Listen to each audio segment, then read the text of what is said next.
اب میں اس بات کی طرف آ رہی ہوں کہ جس نے مجھے یہ مضمون لکھنے پر مجبور کیا۔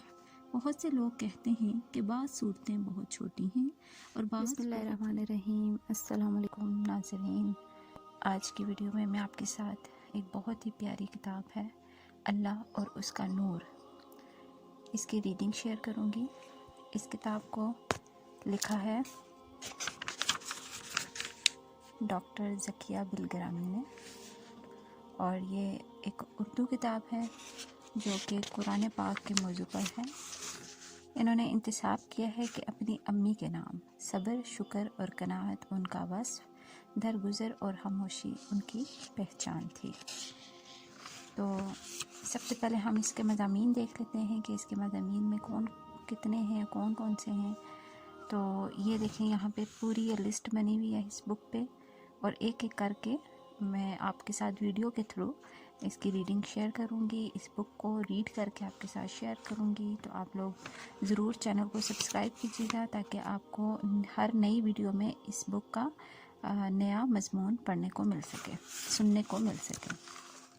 تو سب سے پہلے ہم اس کے پیش لفظ پڑھ لیتے ہیں، جس میں انہوں نے لکھا ہے کہ جیسا کہ سب جانتے ہیں، قرآن حکیم کے ہم پر مندرجہ ذیل حقوق ہیں۔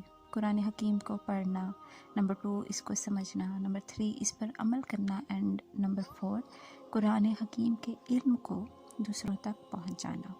میں نے بھی ایک مسلمان کی حیثیت سے قرآن حکیم کے حقوق کو پورا کرنے کی کوشش کی۔ قرآن حکیم پڑھا، اسے اپنے علم کے مطابق سمجھا بھی، اس کے احکامات پر عمل کرنے کی کوشش کی، اور اس میں لکھی خوبصورت باتیں مضامین کے ذریعے لوگوں تک پہنچانے میں مصروف ہوں۔ میں نے اپنی پوری زندگی، جوانی سے لے کر بڑھاپے تک کا سفر قرآن حکیم کو پڑھتے اور لکھتے گزارا۔ میں نے 40 سال کے عرصے میں 17 قرآن حکیم کتابت کیے جو مختلف جامعات میں رکھے گئے۔ قومی عجائب گھر کراچی اور ترکی کے میوزیم میں بھی میرے ہاتھ کا کلام پاک موجود ہے۔ قارئین، میں کوئی عالم نہیں ہوں اور نہ ہی میں نے مذہبی تعلیم کی کوئی ڈگری حاصل کی ہے۔ دراصل یہ اللہ تعالیٰ کی عنایت، کرم اور مدد ہوتی ہے جو بندے کو سیدھی راہ دکھاتی ہے۔ اللہ تعالیٰ اپنے مومن بندوں کو نور عطا کرتا ہے، اسی نور سے دنیا میں روشنی پھیلتی ہے اور اچھائی اور نیکی کی کرنیں ہر جانب بکھر جاتی ہیں۔ مجھ ناچیز اور گنہگار کو بھی اللہ تعالیٰ نے نور عطا کیا، جس کی روشنی میں دور تک بھاگتی چلی گئی۔ میری صحت خراب ہے، مگر مجھے اسی کتاب یعنی کہ قرآن حکیم سے سکون ملتا ہے۔ اللہ تعالیٰ نے میرے دل سے دنیا کی محبت کو نکال پھینکا، اور خوشی ہے کہ اس نے مجھے فقیری کی دولت سے مالا مال کیا۔ اس کتاب میں جو مضامین آپ پڑھیں گے ان میں تحقیقی اور معلوماتی مضامین شامل ہیں۔ یہ مضامین صرف اور صرف قرآن حکیم ہی کے حوالے سے لکھے گئے ہیں۔ میں نے یہ کسی کتاب یا کمپیوٹر سے مدد نہیں لی ہے۔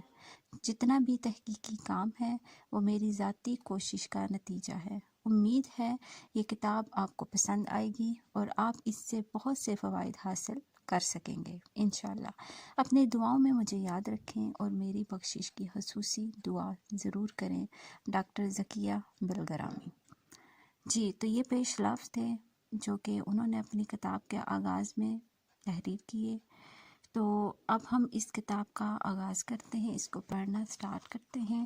تو سب سے پہلا جو اس کا مضمون ہے وہ ہے قرآن حکیم اللہ تعالیٰ کی حکمت کا ایک مظہر۔ اس بات میں کوئی شک و شبہ نہیں کہ قرآن حکیم اللہ تعالیٰ کی قدرت کاملہ کا ایسا مظہر ہے جس کی مثال اس کائنات میں نہیں ملتی۔ اللہ تعالیٰ کا ارشاد پاک ہے، یہ اللہ کی کتاب ہے، اس میں کوئی شک نہیں، اور یہ سورہ بقرہ آیت 2 کا ترجمہ ہے۔ کوئی دنیا کی کتاب ایسی نہیں جو چیلنج کرے کہ اس میں کوئی شک نہیں۔ ہر کتاب میں PhD کی ہر تھیسس میں کمی و بیشی کی گنجائش بھی ہوتی ہے، اور کسی نہ کسی امر پر اختلاف رائے بھی ہوتا ہے۔ پھر یہ قرآن حکیم کی سورہ بقرہ میں الف لام میم کے بعد دوسری آیت ہے، یعنی یہ کتاب شروع ہی اس دعوے کے ساتھ ہو رہی ہے کہ اس میں کوئی شک نہیں۔ لیکن جس وقت کتاب نازل ہو رہی تھی لوگوں کے دل شک و شبہ میں پڑے ہوئے تھے اور وہ اس بات پر یقین نہ کرتے تھے کہ یہ کتاب اللہ تعالیٰ کی طرف سے نازل ہوئی ہے۔ چنانچہ قرآن حکیم میں اللہ تعالیٰ نے ارشاد فرمایا، کیا یہ کہتے ہیں کہ پیغمبر نے یہ کتاب خود گھڑی ہے؟ کہو اچھا یہ بات ہے، تو اس جیسی گھڑی ہوئی 10 صورتیں تم بنا لاؤ، اور اللہ کے سوا اور جو تمہارے معبود ہیں ان کو مدد کے لیے بلا سکتے ہو تو بلا لو اگر تم سچے ہو۔ اور یہ سورۃ ہود میں آیت 11 کا ترجمہ ہے۔ اس کے بعد یہ بھی فرمایا، اگر تمہیں اس امر میں شک ہے کہ یہ کتاب جو ہم نے اپنے بندے پر اتاری ہے یہ ہماری ہے یا نہیں، تو اس کی مانند ایک ہی صورت بنا لاؤ اور اپنے سارے ہم نواؤں کو بلا لو ایک اللہ کو چھوڑ کر، اگر تم سچے ہو تو یہ کام کر کے دکھا دو۔ اور یہ سورہ بقرہ کی آیت 23 کا ترجمہ ہے۔ اسی طرح پھر اگلی آیت یعنی کہ آیت نمبر 24 میں فرمایا،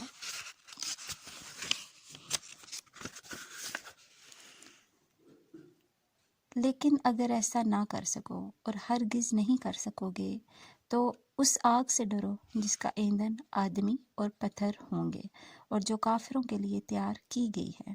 اس آیت میں یہ بھی کہہ دیا گیا کہ تم ایسا نہیں کر سکو گے۔ سورۃ الطور میں اللہ تعالیٰ نے ارشاد فرمایا، کیا یہ کہتے ہیں کہ اس شخص نے یہ قرآن خود گڑھ لیا ہے؟ اصل بات یہ ہے کہ یہ ایمان نہیں لانا چاہتے۔ اگر یہ اپنے قول میں سچے ہیں تو اس شان کا کلام بنا لائے۔ ادھر کی آیات سے یہ بات ظاہر اور واضح ہوگی کہ اس جیسا کلام بنانا کسی انسان کے بس میں نہیں۔ بات دراصل یہ ہے کہ پورے قرآن پاک میں ایک خاص حسابی نظام پایا جاتا ہے، اس طرح کہ آپ نہ تو کوئی آیت اپنی جگہ سے ہٹا سکتے ہیں، نہ کوئی لفظ اور نہ ہی کوئی حرف، بلکہ صورتیں جس انداز میں ترتیب دی گئی ہیں ان کو اپنی جگہ سے نہیں ہٹایا جا سکتا۔ بعض صورتیں بڑی ہیں اور بعض بے حد چھوٹی، اور پھر ان سب کو ایک خاص ترتیب اور ایک خاص فارمولے کے تحت رکھا گیا ہے۔ ہمارے پاس جو کلام پاک موجود ہے وہ بالکل اسی طرح اور اسی حالت میں ہے جیسا کہ حضور پاک صلی اللہ علیہ وآلہ وسلم کی زندگی میں تھا۔ آپ صلی اللہ علیہ وآلہ وسلم نے اپنی زندگی میں ہی اپنے سامنے تمام آیات اور صورتوں کو ترتیب دلوایا تھا۔ جب کوئی صورت نازل ہوتی تو آپ صلی اللہ علیہ وآلہ وسلم بتاتے کہ اس صورت کو فلاں جگہ رکھو۔ بعد میں کتابی صورت میں حضرت عثمان غنی رضی اللہ عنہ نے اس کو شکل دی۔ ایک حسابی نظام تو وہ ہے جو آیات، الفاظ اور حروف کا ہے۔ اس کو میں یہاں مختصراً بیان کروں گی جو ابھی تک کسی کو معلوم نہیں۔ پہلا حسابی نظام یہ ہے کہ قرآن پاک میں جتنے بھی صورتیں حروف مقطعات سے شروع ہوتی ہیں، یعنی کہ ہا، میم، الف، لام، میم، قاف وغیرہ، ان صورتوں میں یہ حروف جتنی بار بھی آئے ہیں وہ 19 سے پورے تقسیم ہو جاتے ہیں۔ مثلا سورۃ القاف میں کاف 57 بار آیا ہے۔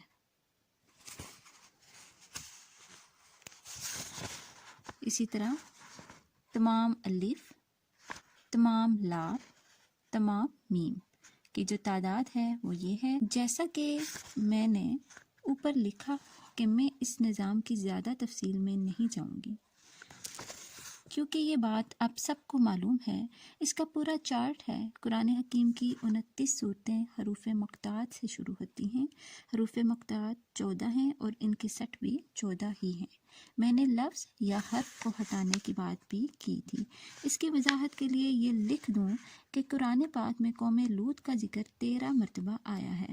ہر جگہ قوم لوط کہا گیا، لیکن سورۃ قاف میں اخوان لوط لکھا گیا۔ اگر یہاں بھی قوم لوط لکھا جاتا تو ایک کاف زیادہ ہو جاتا اور 19 کی تقسیم غلط ہو جاتی۔ اسی طرح سورۃ الاعراف الف، لام، میم، صاد سے شروع ہوتی ہے۔ اس میں ایک لفظ ہے بسطا۔ عربی لغت کی روح سے سین سے لکھا جانا چاہیے، لیکن وحی الہی کے مطابق اسے صاد سے لکھا جاتا ہے۔ اگر اسے صاد سے نہ لکھا جاتا تو ایک صاد کم پڑ جاتا اور اس طرح 19 کی تقسیم غلط ہو جاتی۔ یہ ایک ایسا عجیب و غریب حسابی نظام ہے کہ عقل دنگ ہے۔ کسی انسان کے بس میں نہیں کہ وہ اس طرح کی کوئی کتاب لکھے جس میں ایسا نظام موجود ہو۔ اب میں اس بات کی طرف آ رہی ہوں کہ جس نے مجھے یہ مضمون لکھنے پر مجبور کیا۔ بہت سے لوگ کہتے ہیں کہ بعض صورتیں بہت چھوٹی ہیں اور بعض بہت بڑی، پھر ان کو جس ترتیب سے قرآن حکیم میں رکھا گیا ہے اس کی وجہ کسی انسان کی سمجھ سے بالاتر ہے۔ میں یہ بتانا چاہ رہی ہوں کہ قرآن حکیم کے اندر 7 منزلیں ہیں اور ہر منزل میں صورتوں کی تعداد مخصوص ہے اور ان کی ترتیب ایک خاص فارمولے کے تحت کی گئی ہے۔ اس میں ایک خاص منطق ہے۔ کبھی کبھی ایسا ہوتا ہے کہ اللہ تعالیٰ اپنے کسی بندے پر کوئی بات منکشف کر دیتا ہے۔ مثلاً مجھ جیسی ایک ناچیز ہستی پر ان صورتوں کے بارے میں ایک فارمولہ منکشف ہوا، وہ پیش خدمت ہے۔ پورے قرآن حکیم میں 114 صورتیں ہیں اور 7 منزلیں ہیں۔ پہلی منزل سورۃ النساء پر ختم ہوتی ہے جو کہ قرآن حکیم کی 4تھی صورت ہے۔ دوسری منزل سورۃ توبہ پر ختم ہوتی ہے جو کہ قرآن پاک کی 9ویں صورت ہے۔ تیسری منزل سورۃ نحل پر ختم ہوتی ہے جو کہ قرآن پاک کی 16ویں صورت ہے۔ چوتھی منزل سورۃ فرقان پر جو کہ 25ویں صورت ہے۔ پانچویں منزل سورۃ یاسین پر جو کہ 36ویں صورت ہے اور چھٹی منزل سورۃ حجرات پر جو کہ 49ویں صورت ہے ختم ہوتی ہے، جبکہ آخری منزل الناس پر ختم ہوتی ہے۔ 114ویں صورت۔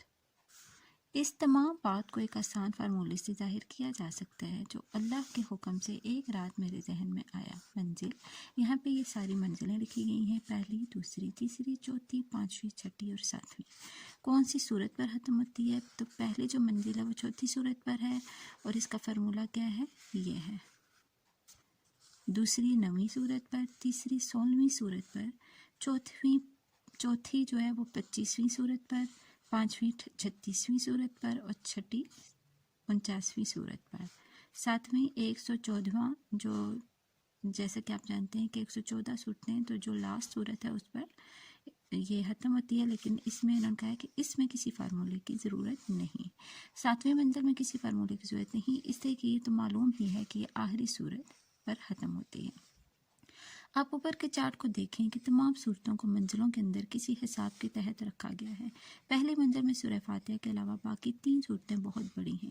اس طرح کل 4 صورتیں ہیں۔ اگر شروع میں کوئی چھوٹی صورت رکھ دی جاتی تو یہ فارمولہ نہیں بن سکتا تھا، یعنی اگر شروع میں کچھ چھوٹی صورتیں ہوتی تو منزل چھوٹی سی ہو جاتی، اور اگر زیادہ تعداد میں رکھی جاتی تو فارمولہ غلط ہو جاتا، اور اس کا یاد کر لینا کتنا آسان ہے اور یہ بے حد عام فہم ہے۔ یہ سب اللہ تعالیٰ کے حکم سے ہونا قرار پایا۔